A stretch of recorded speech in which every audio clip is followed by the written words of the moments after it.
1879 में यानी आज से करीब 150 साल पहले पिरामिड्स के बराबर से एक शख्स गुजर रहा था कि अचानक उसके सामने जैकल आ गया।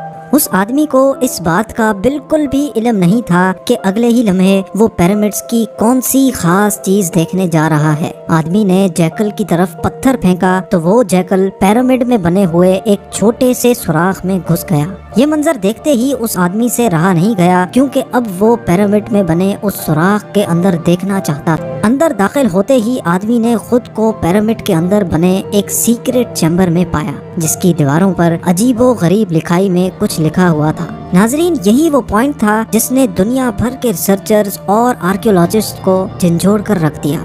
यही वो दिन था जब दुनिया को मालूम पड़ा कि पिरामिड्स के अंदर सीक्रेट चैम्बर्स भी मौजूद हैं, जिन पर आज तक रिसर्च चल रही है। इस वीडियो के पार्ट 1 में हमने देखा कि कैसे 4500 साल पहले इजिप्शियंस ने बगैर कंपास के ना सिर्फ पिरामिड की हर साइड को एग्जैक्ट डायरेक्शन दी, बल्कि बगैर लेजर लेवल के जमीन को परफेक्टली लेवल भी किया। ना सिर्फ इतना, बल्कि हमने ये भी जाना कि उन्होंने कैसे बगैर मॉडर्न टूल्स के 50 टन वजनी पत्थरों को स्क्वायर शेप भी दिया और उनको बिना किसी क्रेन की मदद से पिरामिड के टॉप तक भी पहुंचाया।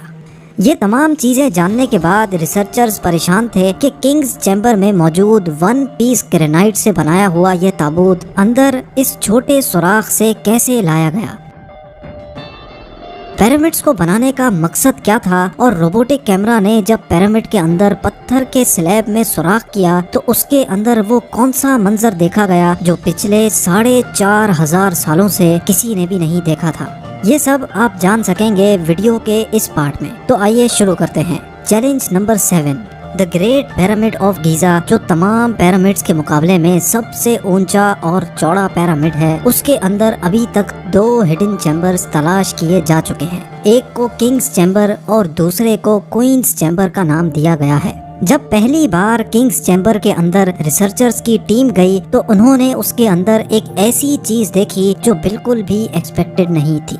जी हाँ, उनको वहाँ 4500 साल पुराना ग्रेनाइट से बना हुआ एक ऐसा ताबूत मिला जो अंदर से खाली था। लेकिन हैरान करने वाली चीज ताबूत का मिलना नहीं था, बल्कि एक्सपर्ट्स ये देखकर हैरान रह गए कि इस चैम्बर में अंदर आने का रास्ता सिर्फ ये छोटा सा सुराख है, जिसमें से इंसान भी मुश्किल से आ सकता है। तो आखिर ये 1 पीस ग्रेनाइट का ताबूत अंदर कैसे आया? आखिरकार कई सालों की रिसर्च के बाद ये रिजल्ट निकाला गया कि पहले किंग्स चैम्बर अंदर से बनाया गया और उसी वक्त ये ताबूत रखा गया था। उसके बाद चैम्बर को सील करके सिर्फ ये छोटा सा सुराख छोड़ा गया। चैलेंज नंबर 8, आखिर 4500 साल पहले वो कौन लोग थे जिन्होंने पिरामिड्स बनाने का इतना मुश्किल तरीन चैलेंज कंप्लीट किया था? ये एक ऐसा सवाल था जिसके बारे में कई मुख्तलिफ थ्योरीज गर्दिश करती रही हैं। किसी ने बोला कि ये मुश्किल तरीन काम उन गुलामों से करवाया जाता था जो खुद इजिप्शियंस नहीं थे, और उन गुलामों से जोर जबरदस्ती इतना वजन उठवाया जाता और पत्थर तोड़वाए जाते थे। कभी ये बात सुनने को मिलती है कि हजारों साल पहले अर्थ पर एलियंस आए थे जो ये पिरामिड्स बनाकर वापस चले गए। लेकिन एक्सपर्ट्स ने कई सालों की मेहनत के बाद कुछ ऐसा एविडेंस तलाश किया है जिसने ये तमाम थ्योरीज रिजेक्ट कर दी है। जी हाँ, एक्सपर्ट्स ने जब वहाँ मिलने वाले वर्कर्स की हड्डियों और स्केलेटन का मुआयना किया तो उनको एक खास चीज नजर आई। कुछ मजदूरों की हड्डियों पर जोड़ भी लगे थे और कुछ की सर्जरीज भी हो चुकी थी। रिसर्चर्स का मानना है कि जिन लोगों ने पिरामिड्स बनाए थे वो किसी भी सूरत में स्लेव्स नहीं हो सकते, क्योंकि पिरामिड्स की कंस्ट्रक्शन के दौरान उनकी मेडिकल ट्रीटमेंट भी होती रही है। लेकिन पुराने दौर में गुलामों पर इतनी अटेंशन नहीं दी जाती थी। ना सिर्फ इतना, बल्कि माहिरीन ने उन स्केलेटन्स को रिकंस्ट्रक्ट भी किया, जिससे ये जाहिर हो गया कि पिरामिड्स को बनाने वाले लोग दिखते कैसे थे। चैलेंज नंबर 9, अब चूंकि ये एविडेंस भी सामने आ चुका था कि पिरामिड्स को ना ही एलियंस ने बनाया है और ना ही स्लेव्स ने, तो अब ये जानना बाकी रह गया था कि आखिर कितने मजदूरों ने मिलकर ये आलीशान स्ट्रक्चर्स बनाए होंगे। क्योंकि आजकल के मॉडर्न दौर में कंस्ट्रक्शन प्रोजेक्ट्स में इंसानों से ज्यादा मशीन्स का इस्तेमाल किया जाता है। इसी वजह से अक्सर प्रोजेक्ट्स 4 से 5 सालों में मुकम्मल हो जाते हैं। लेकिन हजारों साल पहले ना ही उनके पास कोई मशीन्स थी और ना ही मॉडर्न टूल्स, तो जाहिर है उस वक्त पिरामिड बनाने के दौरान एक ही वक्त में काफी मजदूर लगे होंगे। लेकिन आखिर कितने? ہسٹری سے یہ بات معلوم ہوئی کہ پیرامڈس کو بنانے میں کم از کم ایک ہی وقت میں 1,00,000 مزدوروں کی مدد لی گئی اور یہ مزدور پورے ملک سے اکٹھے کیے گئے تھے۔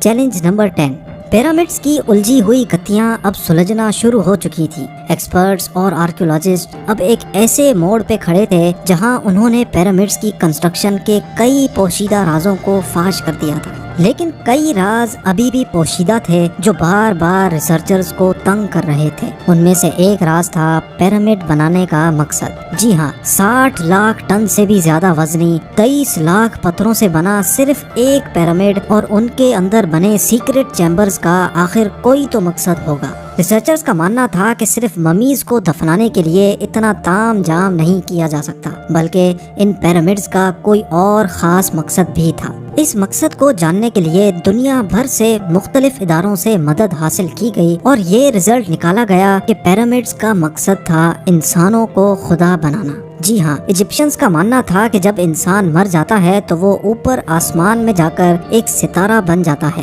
اور مرنے کے بعد بھی وہ پیچھے رہ گئے اپنے ساتھیوں، اپنی فیملی اور اپنی دھرتی کے کام آتا رہے، اس کے لیے اس کو ان پیرامڈز میں دفنایا جائے گا، جو پیرامڈز کی وال پر لکھی ان ریلیجیس لینگویج کی مدد سے اپنا مقصد حاصل کر سکے گا، اور یہی شاید ان کا بلیف تھا۔ لیکن پیرامڈز کا اصل مقصد یہی ہے یا کوئی اور، اس کا ابھی تک کوئی ایویڈنس نہیں مل سکا۔ چیلنج نمبر 11، اینشینٹ انجینئرنگ کی ہسٹری کے ان شاہکار اسٹرکچرز کے ڈیزائن نے ایک بار پھر سے ایکسپرٹس کو مصیبت میں ڈال دیا۔ یہ معاملہ شروع ہوا تھا گیزا کے پیرامڈز کی ایک ایریل فوٹوگراف سے، جس میں دیکھا گیا کہ ان تینوں پیرامڈز کا اسٹرکچر ایک دوسرے سے الائنڈ نہیں ہے۔ یہ معلوم نہیں ہو پا رہا تھا کہ جن لوگوں نے 4500 سال پہلے انچ بائی انچ لیول کر کے اتنی صفائی سے پیرامڈ بنائے، انہوں نے ان 3 پیرامڈز کو ایک دوسرے سے الائن کیوں نہیں کیا؟ کیوں ان تینوں کی پوزیشنز آپس میں کسی بھی صورت میں میچ نہیں ہو رہی؟ پہلے تو یہ ایک کو انسیڈنٹ سمجھا گیا، لیکن صرف تب تک جب تک رابرٹ پوال نے یہ کوڈ کریک نہیں کیا تھا۔ رابرٹ پوال کا ماننا تھا کہ یہ سب ایک کو انسیڈنس نہیں، بلکہ ان پیرامڈز کی یہ پوزیشنز ایک سوچے سمجھے پلان کی وجہ سے رکھی گئی تھی، کیونکہ اس دور میں ایجپشن ستاروں کو بہت مانتے تھے۔ اسی وجہ سے انہوں نے اورینز بیلٹ کے 3 ستاروں کی پوزیشنز کے حساب سے ہی یہ پیرامڈز بنائے۔ اگر غور کیا جائے تو ان 3 ستاروں میں سے 2 برائٹ ستارے ہیں، پر ایک ستارہ ڈم بھی ہے اور ان دونوں سے ہٹا ہوا بھی ہے۔ ستاروں کا یہی ایگزیکٹ پیٹرن گیزا کے پیرامڈ میں بھی استعمال کیا گیا۔ چیلنج نمبر 12، 1980 میں پیرامڈز پر ایک خاص قسم کی ایکس ریز پھینکی گئی، جس سے معلوم پڑا کہ کوئن اور کنگز چیمبر کے علاوہ پیرامڈ کی ٹاپ پر ایک اور سیکرٹ چیمبر بھی موجود ہے۔ ڈاکٹر زاہی حواس کا ماننا تھا کہ شاید یہی وہ سیکرٹ چیمبر ہے جس کے اندر پیرامڈ کے کئی راز پوشیدہ ہیں۔ اس سیکرٹ چیمبر تک پہنچنے کے لیے 5 سالوں کے ٹائم میں ایک روبوٹک کیمرہ تیار کروایا گیا، جس کو 1993 میں اس چھوٹی سرنگ میں بھیجا گیا۔ ٹھیک 200 فیٹ کے بعد روبوٹک کیمرہ رک گیا، کیونکہ اب اس کے سامنے پتھر کا ایک سلیب تھا جس پر 2 کاپر ہینڈلز بھی لگے تھے۔ لیکن ایکسپرٹس کو ہر قیمت پر سلیب کے اس پار کا منظر دیکھنا تھا جو پچھلے 4500 سالوں سے کسی نے بھی نہیں دیکھا تھا۔